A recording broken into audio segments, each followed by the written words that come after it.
Hey y'all, it's Anthony from the Beta Network, and for today's video, we've got another juicy horror title on our hands, from the makers of Until Dawn. So, without further ado, this is Should You Play the Dark Pictures anthology, Little Hope. First things first, you may be wondering, do I have to play the previous entry, Man of Medan, or its predecessor, Until Dawn? The good news is, and I can safely assure you, no, they're all completely separate entries, so you can jump into Little Hope without any worries that you'll be unaware of key plot points or characters. Speaking of characters, this is one aspect of the game that really excels. The amount of care and consideration that's gone into the lead actor's writing, modeling, and animations are super detailed and deliberate.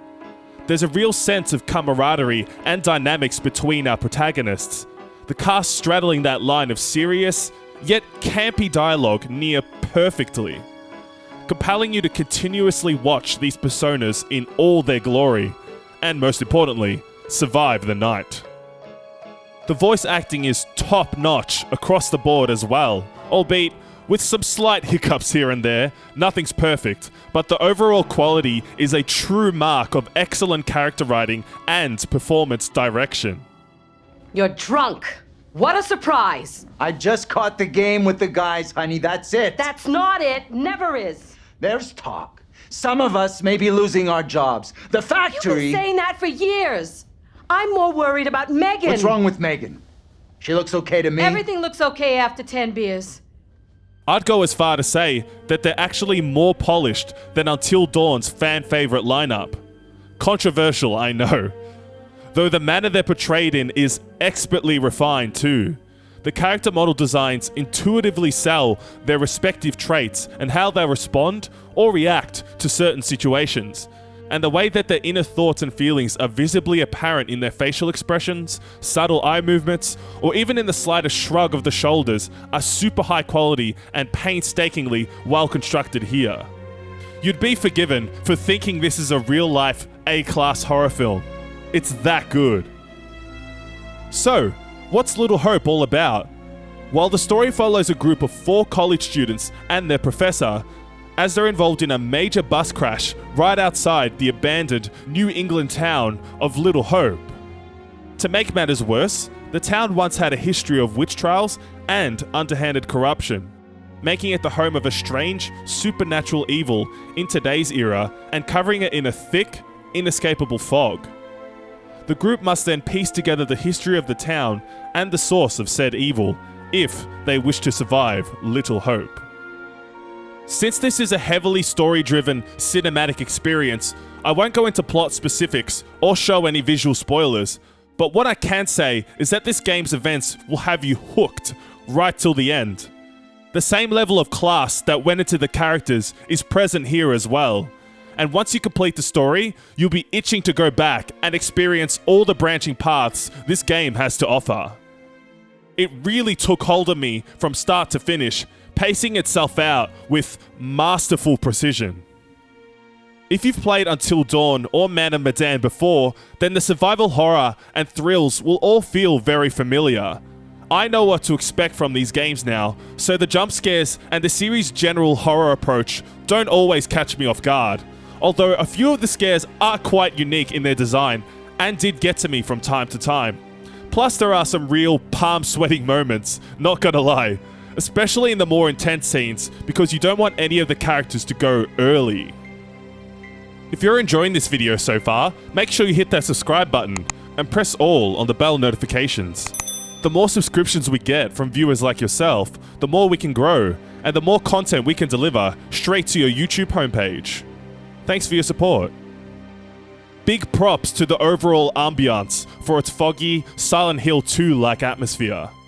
The lack of visibility creates this constant sense of dread about what's around the corner, having you question who or what that strange apparition in the distance is, serving a story function and gameplay purpose at the same time. That purpose being so you don't wander outside the game's boundaries. Just quickly, for those who are new to the franchise, the Dark Pictures series has you controlling all the central characters along your journey, collecting items that offer hints or lore information, taking part in QTE events, and choosing statements in dialogue trees which affect your relationships with the rest of the playable cast.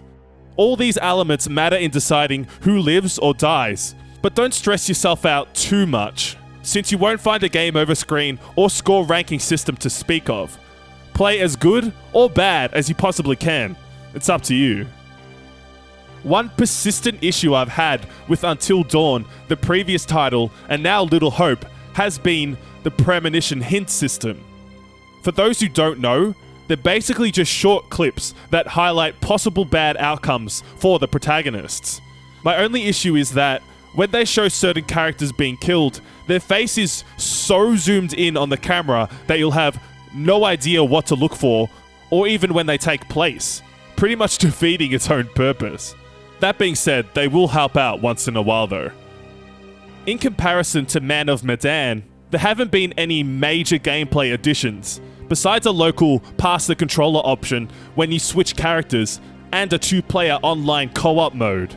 Though a couple of quality of life enhancements I noticed included the ability to swing the camera around 360 degrees.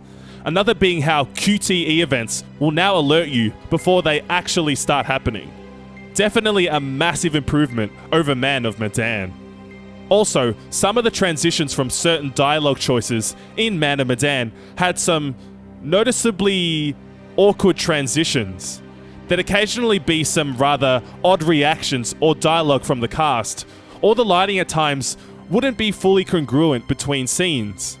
Thankfully, Little Hope rectifies this with a lot more fluid, harmonious transitions for a more seamless, uniform experience. Now, all things considered, should you play the Dark Pictures anthology Little Hope? That'd be a resounding yes. This title offers such an authentic, film-inspired horror experience that really demands your attention. Whether it be the engaging story and characters, tense, heart-pounding moments, or the gorgeous presentation and atmosphere, this is one horror title that should not be missed. Guys, if you enjoyed this vid, click that like button down below. And as always, if you haven't yet done so, press subscribe and the bell icon next to it, and click all so you won't miss any of our videos. For more Little Hope, visit thebetanetwork.net for our written review, and check back Monday for our podcast, episode 43, where the team will dive even further into Little Hope. We're on all your favorite podcast sites, so check all those links out in the description, and see you guys in the next video.